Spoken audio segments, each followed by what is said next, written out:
सर्वांना नमन वंदन प्रणाम. माझा अल्प परिचय.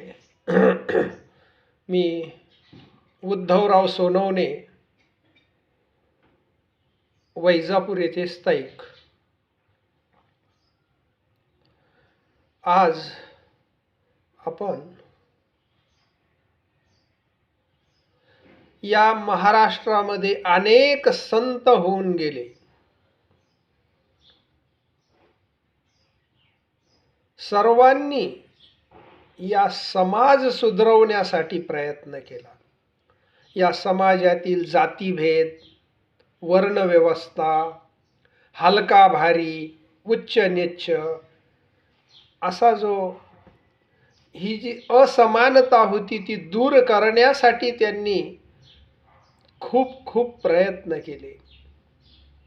त्यापैकीच हे आगळं वेगळं व्यक्तिमत्व म्हणजे सर्वात कमी वयामध्ये समाज सुधरवला, समाजासाठी मोलाचं अनमोल रत्न आपल्या समोर सादर केलं, ते म्हणजे संत ज्ञानेश्वरी. आणि अनेक ग्रंथ आणि अल्पावधीमध्ये जगाचा निरोप घेतला. तुमच्या लक्षात आलं असेल कोण ते? तर संत ज्ञानेश्वर यांचं जीवन दर्शन आपण बघत आहोत. संत ज्ञानेश्वर म्हटलं की आपल्याला आठवतो महाराष्ट्र, पुणे जिल्हा, शेजारी जगद्गुरु जगद्वंदनीय संत श्रेष्ठ देहू निवासी संत तुकाराम महाराज, पवित्र इंद्रायणी नदी आणि तिथे जवळ आळंदी देवाची.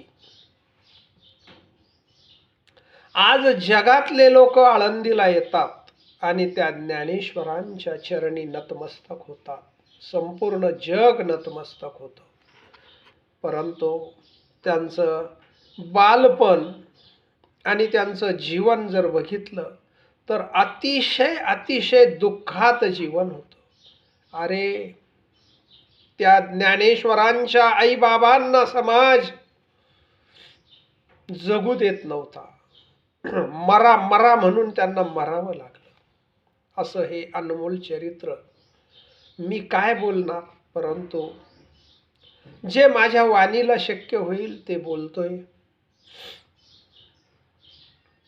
संत ज्ञानेश्वर म्हटलं की आपल्या समोर उभे ठाकतात त्यांचे भाऊ निवृत्ती ज्ञानदेव सोपान आणि ती आदिशक्ती मुक्ताबाई. यांचं कार्य अलौकिक आहे. परंतु जीवन दर्शन बघत असताना खूप दुःख या समाजाने त्यांना दिलं. पण समाजाला त्यांनी एकच सांगितलं की जन्मतः सगळी माणसं सारखीच आहेत, कोणी हलका नाही, कोणी भारी नाही.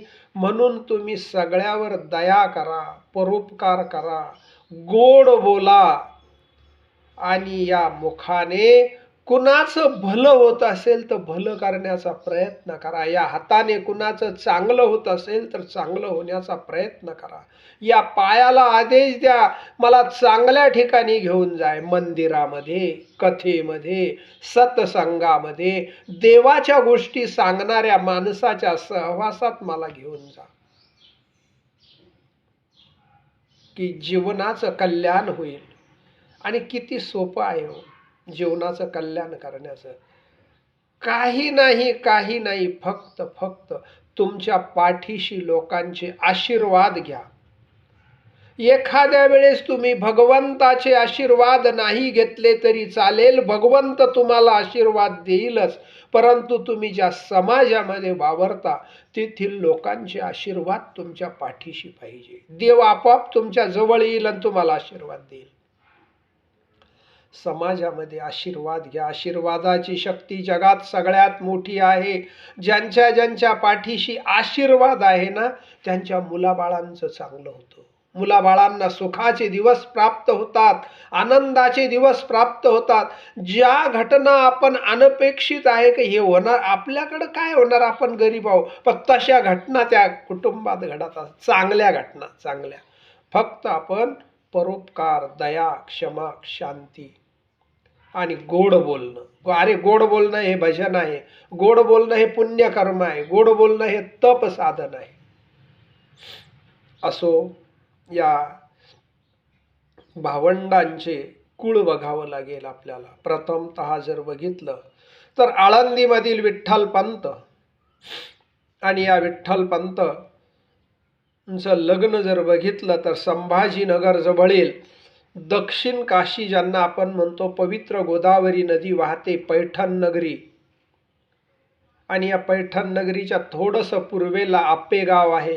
या आपेगावच्या चारित्र्य संपन्न, कुलवान, गुणवान, रूपवान अशा रुक्मिणी मातेशी विठ्ठलपंतांचा विवाह झाला. आळंदीला हे दाम्पत्य राहू लागलं. परंतु विठ्ठलपंताचं मन संसारात रमत नव्हतं. आपण संसारात, पत्नी आपल्याशी एकनिष्ठ आहे, आपण संसारात आहोत, मग पत्नीने परवानगी दिली तर आपण या संसाराचा त्याग करू, तिच्या परवानगीशिवाय नाही, असं म्हणून ज्या ज्या वेळेस एकांत येईल विठ्ठलपंत आणि रुक्मिणीला आळंदीत, त्यांनी म्हणावं, रुक्मिणी, मला संसार नको वाटतो, मला परमार्थ करावा वाटतो, मला सत्संग करावा वाटतो, मला देवा धर्मात रममान व्हावं वाटतं, मला नकोय, नकोय संसार, नकोय, पण मी गुंतलोय तुझ्यामुळे. तिने सांगावं, त्या रुक्मिणी मातेनं सांगावं, पतिदेव, या जीवनामध्ये माझा पती म्हणजे माझा परमेश्वर तुम्ही आहात, आणि तुम्ही संसारात राहा, संसारात राहून परमार्थ करा, आपला संसारही चालेल, अनेक साधू संतांची उदाहरणं आहे.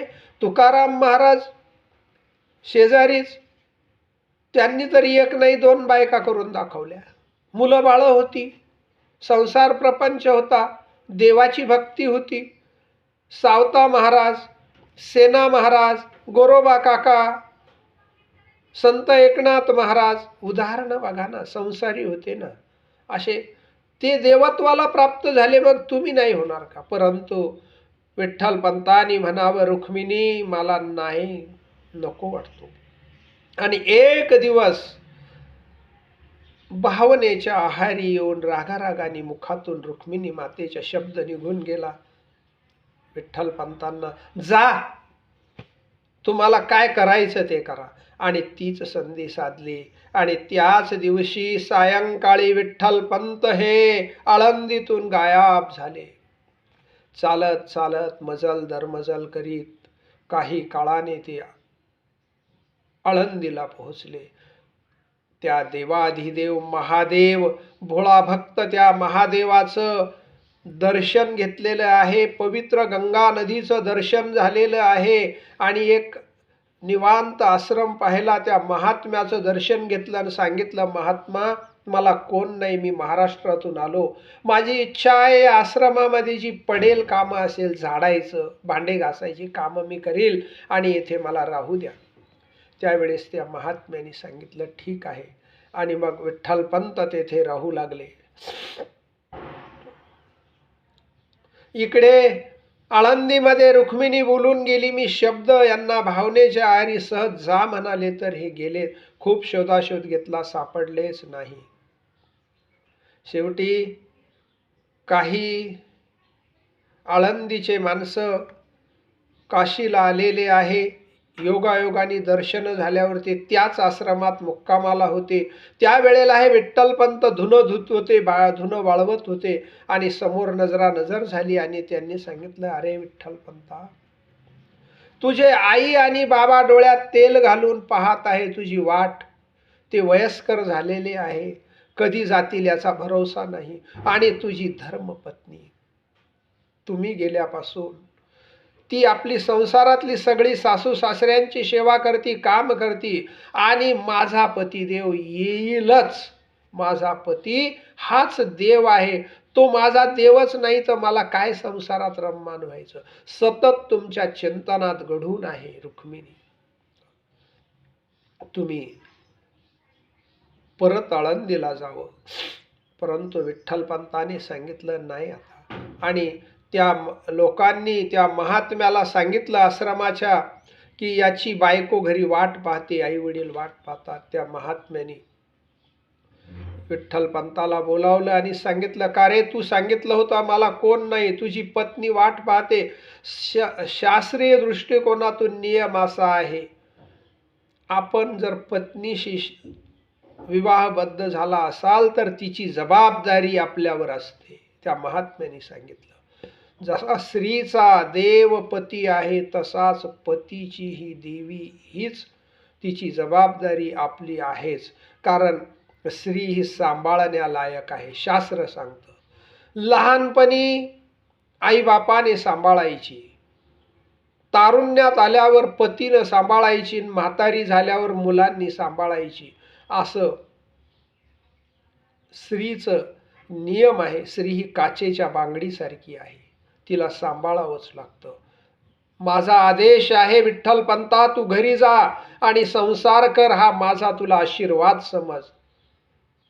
तुझ्या पोटी आणि त्या रुक्मिणीकडे देव अवतारी पुरुष जन्माला येतील आणि ते या समाजाला सुधरवतील. समाजामध्ये जातीभेद, अंधश्रद्धा, वर्णव्यवस्था, हलका भारी खूप जे दुःख आहे समाजामध्ये, ते दुःख, मानवाचं दुःख दूर करण्याचं काम तुझ्या उदरी येणारी मुलं करतील. जा, माझा आशीर्वाद आहे. आणि विठ्ठलपंत आदेशाचं पालन म्हणून आळंदीवरून आपल्या काशीवरून निघालेले आहे, आळंदीला आलेले आहे. भल्या पहाटचा प्रसंग आहे. रुक्मिणी घरापुढे सडा सारवण करून तुळशीला प्रदक्षिणा मारत होत्या आणि तुळशीला म्हणत होत्या, माझा देव माझा कधी परत येईल, सांग तुळशी माते. त्याच वेळेला ही स्वारी दारात आली. मोठा आनंद झाला. विठ्ठलपंत आले, विठ्ठलपंत आले. सर्वांना आनंद झाला. आळंदी आनंदून गेली. मग संसारामध्ये राहू लागले आणि हळूहळू त्यांचे आई वडीलही देवाघरी गेले. विठ्ठलपंत आणि रुक्मिणी यांना पुढे एक नाही, दोन नाही, तीन नाही, 4 अपत्य झाली.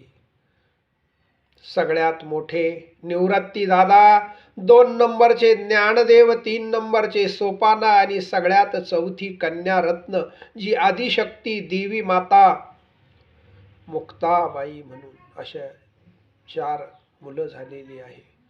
परंतु त्यावेळेचा समाज, उच्चवर्णीय ब्राह्मण समाज, हे ब्राह्मण कुळ होतं. ब्राह्मण समाज त्यांना मान्यता देईना. ब्राह्मण समाजाने ठरवलं, आळंदीच्या संन्यास घेतला होता विठ्ठलपंतांनी. संन्यास घेतल्यावर मुलं बाळ होणं शक्य नाही आणि संन्यास अर्धवट सोडून हा घरी आला आणि याला मुलं झाले. ही मुलं आमच्यामध्ये मुंज करण्यालायक नाही. आणि विठ्ठलपंताला आणि रुक्मिणीला सांगितलं, तुम्ही आळंदीत सुद्धा राहण्यालायक नाही, आम्हाला तोंड सुद्धा दाखवायचं नाही. तुम्ही इंद्रायणी नदीच्या पलीकडं तिथं राहायचं आणि गावात यायचं नाही. विठ्ठलपंत आणि रुक्मिणी ते लहान लेकरं घेऊन इंद्रायणीच्या काठावर झोपडं तयार केलं आणि राहू लागले. विठ्ठलपंत माधुकरी मागायला गेल्यानंतर नको नको ते ब्राह्मण मंडळी बोलू लागली, अरे संन्याश्या, आलास का तोंड दाखवायला, कशाला आला गावामध्ये, त्रास देऊ लागले. काही लोक माधुकरी देऊ लागले, काही देत नव्हते, त्रास देत होते. मग विठ्ठलपंत सभा भरली आळंदीला. विद्वानांची त्या सभेत गेले आणि म्हणाले, तुम्ही जे सांगाल ते प्रायचित्त मी भोगायला तयार आहे, पण माझ्या मुलांना जातीत घ्या, त्यांचा काय दोष आहे, त्यांना मुंज करण्याला परवानगी, त्यांना तुमच्यामध्ये सांभाळा. त्यावेळेस त्या विद्वानांनी आदेश दिला, विठ्ठलपंता,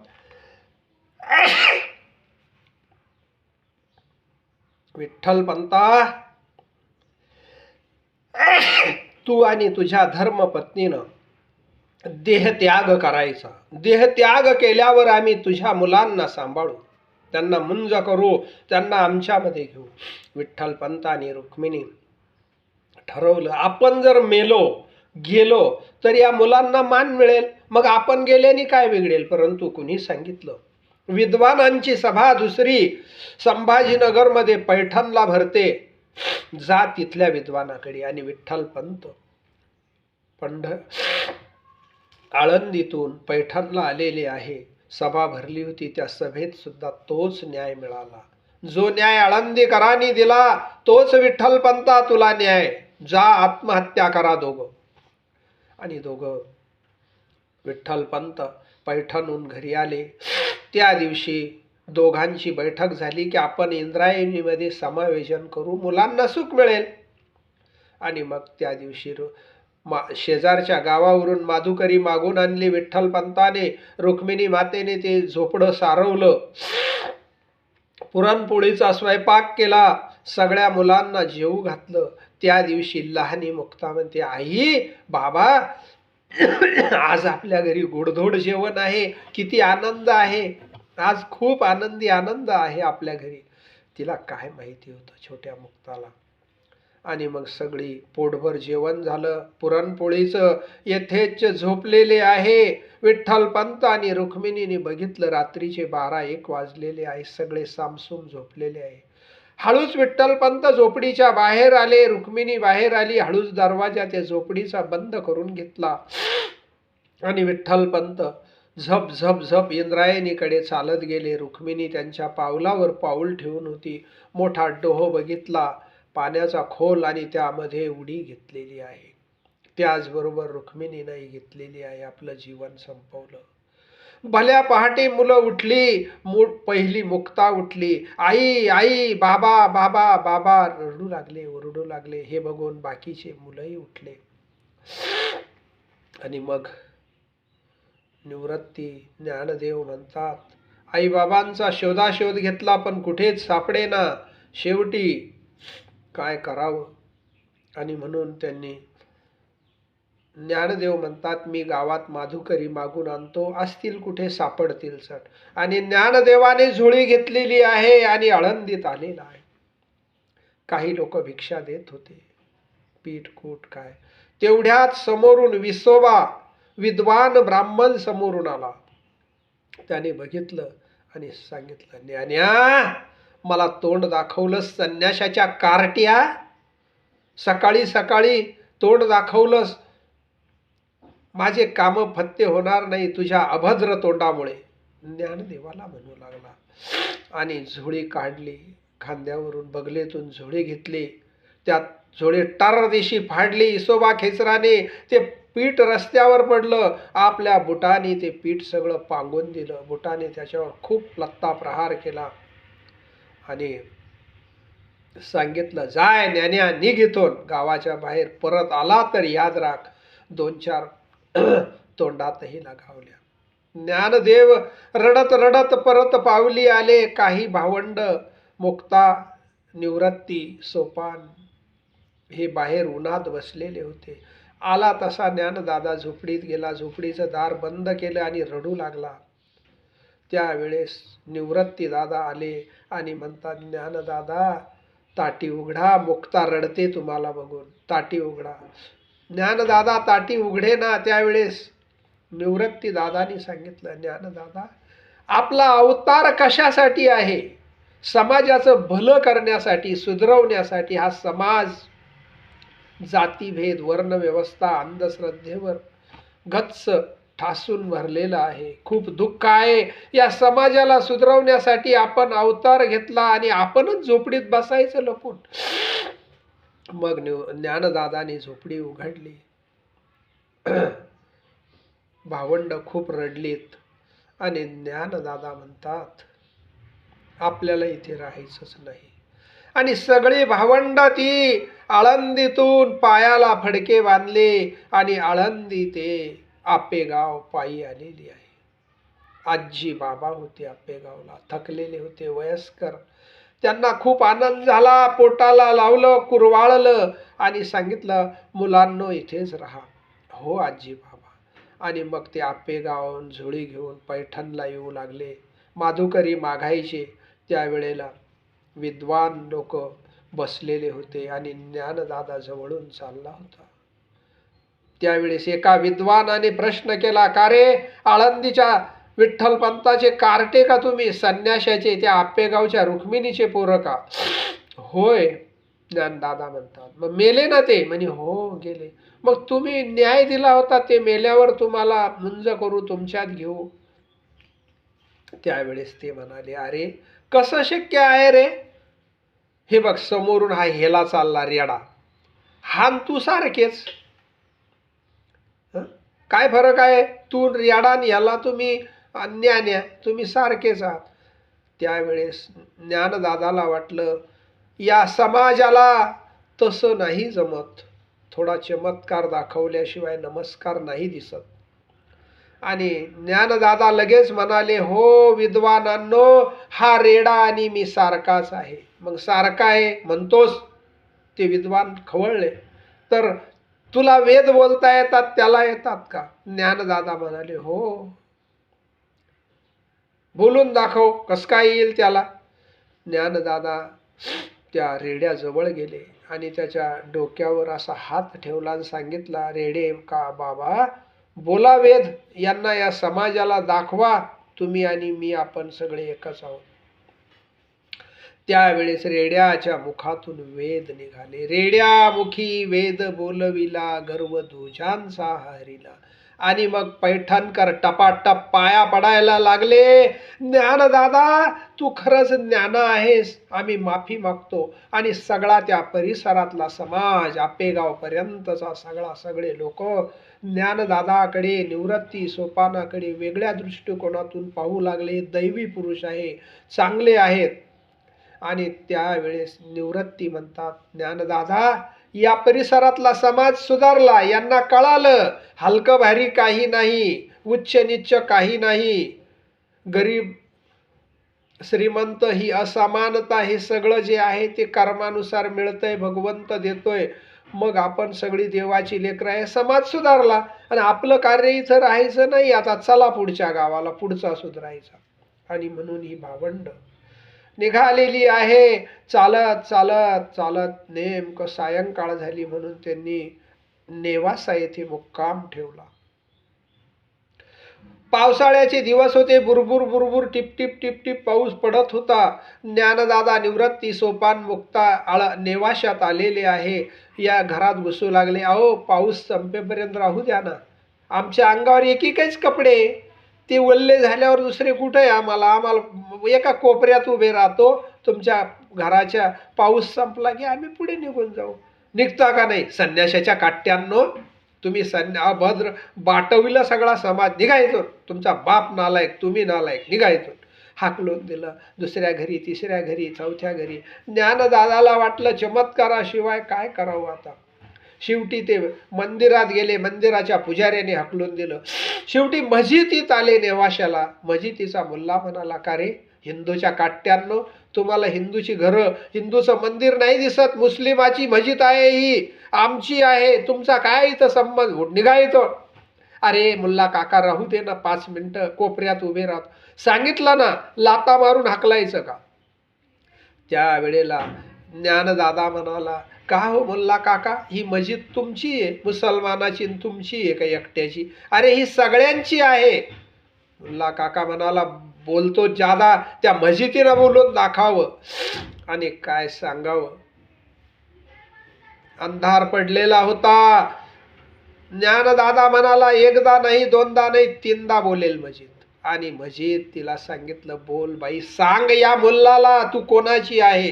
त्यावेळेला ती नेवाशातील मस्जिद बोलू लागली, मी हिंदूची बी आहे, मी मुसलमानाची बी आहे, मी सगळ्यांची आहे. जो भक्ती करील त्याची आहे. भक्तीला काही जात पात धर्म पंथ नाही, मी सगळ्यांची आहे. 3दा आवाज झाला. तो मुल्ला काय सांगावं तुम्हाला, या मुलांच्या सेवेत तिथंच राहिला आणि सांगितलं, तुम्ही देव अवतारी आहात, चुकलो, मी माफी मागतो. रात्रभर मुल्ला घरी गेला नाही. त्या मस्जिदीत त्या लोकांच्या, ज्ञानदादांच्या, निवृत्ती सोपान मुक्ताबाईच्या चरणावर रडत होता, घळघळ रडत होता आणि सारखी माफी मागत होता. चुकलो चुकलो चुकलो. आणि मग दुसऱ्या दिवशी सकाळ झाली. भल्या पहाटे हे मस्जिदीतून बाहेर पडले, प्रवरा नदीमध्ये आले. कोणी प्रातर्विधी तोंड मुख मार्जन करू लागले भावंड. तेवढ्यात रात्री एक नेवाशा गावामध्ये एक मौत झालेली होती, वारलेला ग्रस्त होता. आणि त्याची मौत त्या प्रवरा नदीमध्ये अंतयात्रा येत होती. त्यामध्ये पूर्वीचा काळ आहे बरं का. येथे एक लक्षात घ्या, ज्या स्त्रीचा पती वारला ती स्त्री समाजात जिवंत राहत नव्हती. पती बरोबरच ती आपलं देहावसन करत होती. कारण पतीला परमेश्वर मानणारी परंपरा अनादी काळापासून आहे. आणि आजही तुम्हाला सांगतो, ज्या कुळामध्ये स्त्री ही पतीच्या विरुद्ध वागत नाही, पती सांगेल त्या आज्ञेचं पालन करते, पती सेवा परायण नारी तिची देवावरी सत्ता, हे जे शब्द आहे ते आजही दिसून येतात. ज्या कुळामध्ये स्त्री पतीला घाबरते, पतीच्या आदेशाचं पालन करते, पतीची आज्ञा मानते, त्या कुळातली मुलं सुखी होतात हो. असं त्या कुळात एवढ्या मोठ्या उच्च पदावर मुलं जातील असं त्या कुळाला वाटत नाही, परंतु त्या कुळात उच्च पदावर मुलं जातात, पोहोचतात. पती सेवा परायण नारीचं फळ त्या मुलाबाळांना मिळत असतं. म्हणून स्त्रीनं ध्यानात घ्यावं, पती, अरे अलीकड चित्रपटाने मान्य केलं, भला आहे बुरा आहे, मेरा पती मेरा देवता आहे. आणि म्हणून हात जोडून स्त्रियांना विनंती आहे, पतीच्या आज्ञेचं उल्लंघन ज्या कुटुंबात होतं त्या कुटुंबातली मुलं व्यसनी, जुगारी, टुकार, बोगस निघतात. आणि ज्या कुटुंबातली स्त्री पतीला देव मानून पतीची आज्ञा पाळते, पतीला भीते, पतीच्या आज्ञेचं पालन करते, त्या कुळातले मुलं उच्च पदावर जातात. यात शंकाच नाही. कारण स्त्रीनं पतीला देव मानावं. ती एक वेळेस मंदिरात नाही गेली तरी चालेल, परंतु पती हाच परमेश्वर स्त्रीनं मानावा. याचा अर्थ मंदिरात जाऊ नका असं नाही, पण पतीची आज्ञा पाळा असो. अशी ती स्त्री आपला पती गेला म्हणून पती बरोबर हिरवं पातळ हिरव्या बांगड्या, कपाळाला कुंकू लावून, केस मोकळे करून आनंदामध्ये पतीच्या बरोबर येत होती स्मशानामध्ये आपलं जीवन संपवण्यासाठी. सहज तिचं लक्ष या मुलांकडे गेलं आणि तिला वाटलं कोणीतरी चांगले मुलं दिसतात, तपस्वी आहेत. आणि म्हणून ती टपकन आली आणि ज्ञानदादाच्या चरणावर नतमस्तक झाली. त्या खडकावर बसलेले ज्ञानदादा प्रवरीतले. तेवढ्यात ज्ञानदादानी पाहिलं, हिरवा साडी, हिरवं चुडा आणि कपाळाला कुंकू. म्हणाले, सौभाग्यवती भव. हे म्हणता क्षणीच ती स्त्री डचकली आणि म्हणाली, का हो भाऊ, या जन्मात सौभाग्यवती का पुढच्या जन्मात? मला आशीर्वाद कसा काय मिळाला? ज्ञानदादा म्हणाले, बाई, तुझ्या कपाळाला कुंकू आहेत, हिरवा चुडा आहेत, साडी आहेत, तू सौभाग्यवतीच आहे. पण माझ्या पतीचं हे प्रेत चाललेलं आहे, पती मेलेला आहे. हे काय प्रेत? त्यावेळेस ज्ञानदादा म्हणाले, माझा शब्द खोटा होणार नाही. आवाज दिला, थांबवा ती प्रेत यात्रा, खाली ठेवा. खाली ठेवलं. ज्ञानदादा तिथं गेलेत. त्या कपाळावर हात ठेवला आणि शब्द केला मुखातून ज्ञानदादानी, सच्चिदानंद बाबा उठा. काय झोपलात रात्रीपासून? काय सांगावं. डोळे चोळत जसा माणूस झोपेतून उठतो ना, तसा त्याला बांधलेलं होतं, सोडावं लागलं आणि तो डोळे चोळत उठला. उठल्याबरोबर पाहिलं आणि सांगितलं, आजपासूनचं पुढचं आयुष्य माझं या देवाच्या संगतीत राहील, याचा सेवक दास म्हणून राहील. आणि मग पुढे सगळा समाज निवृत्ती ज्ञानदेव सोपान मुक्ताबाई यांना देव मानू लागला. नेवाशाच्या पश्चिमेला एक दगड होता गावाच्या बाहेर, त्या दगडाला टेकून ज्ञानदादांनी बसावं आणि सच्चिदानंद बाबाने लिहावं असं म्हणून ज्ञानेश्वरी नावाचा जगाला अनमोल, जगाला बरं का, देशाला नाही, जगाला अनमोल असा ग्रंथ ज्ञानदेवानी बोललेत. नेवाशाला त्या दगडाला टेकून आणि सच्चिदानंद बाबांनी लिहिला असा हा संपन्न ग्रंथ झाला.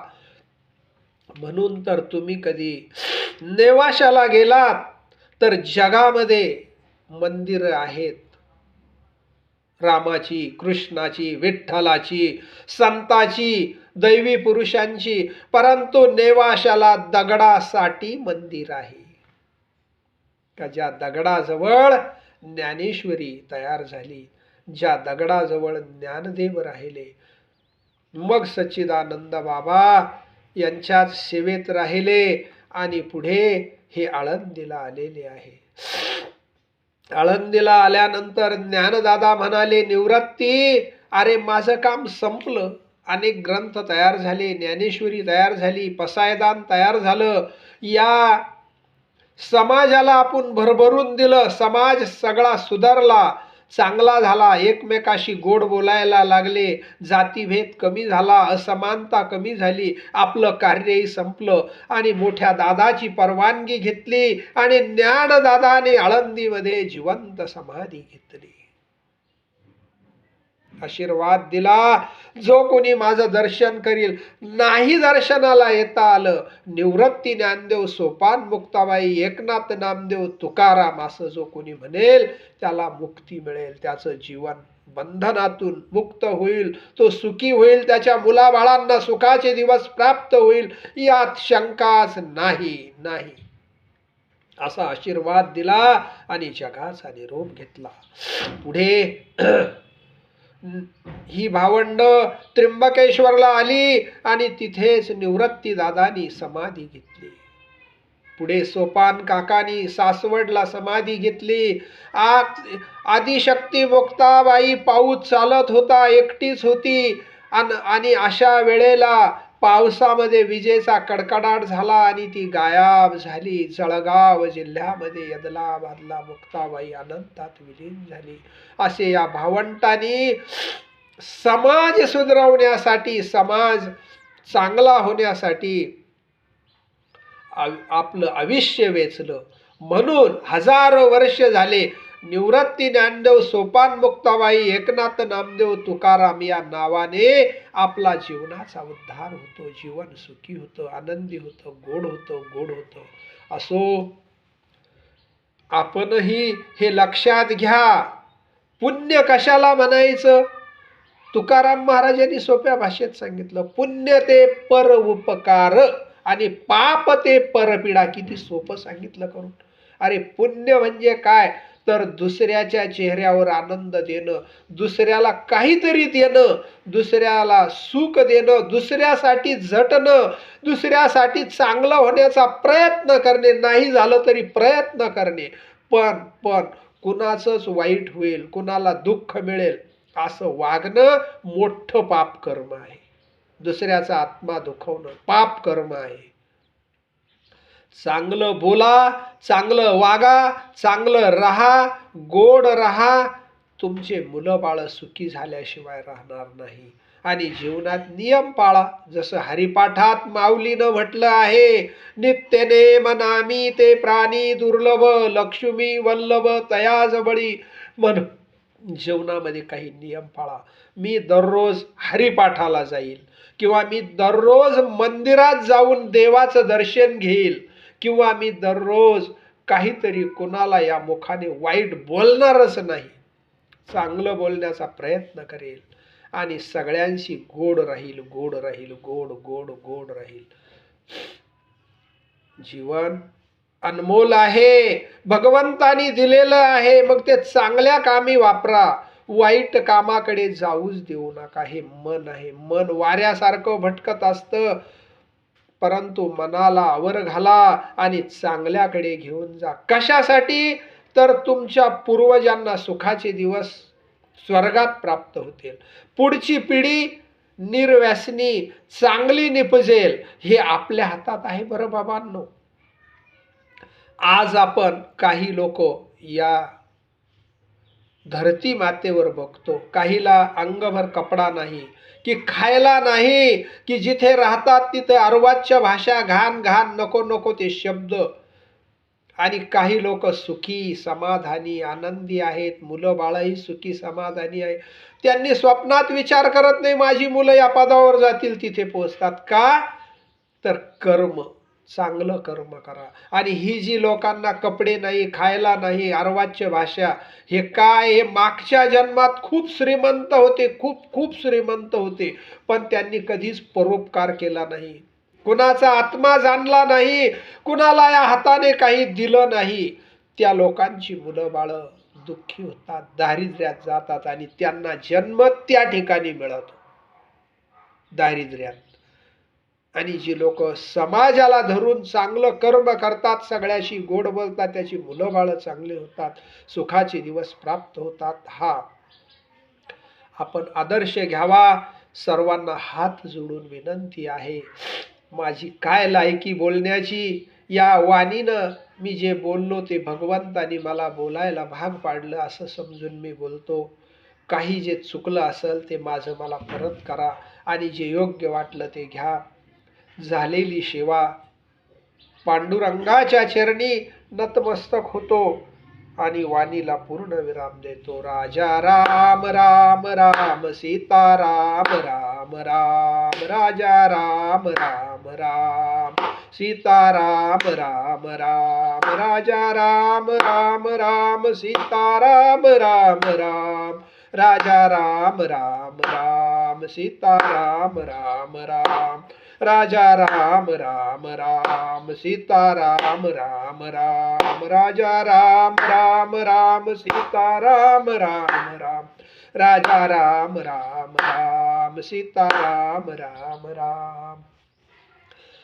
काहीच नाही करता आलं तर या मुखाने अखंड देवाचं नामस्मरण करा. देवाच्या नामस्मरणाने तुमच्या हृदयामधले असलेले विकार, काम, क्रोध, गर्व, अहंकार, लोभ, द्वेष हे हाकलून देण्याची ताकद देवाच्या नावात आहे.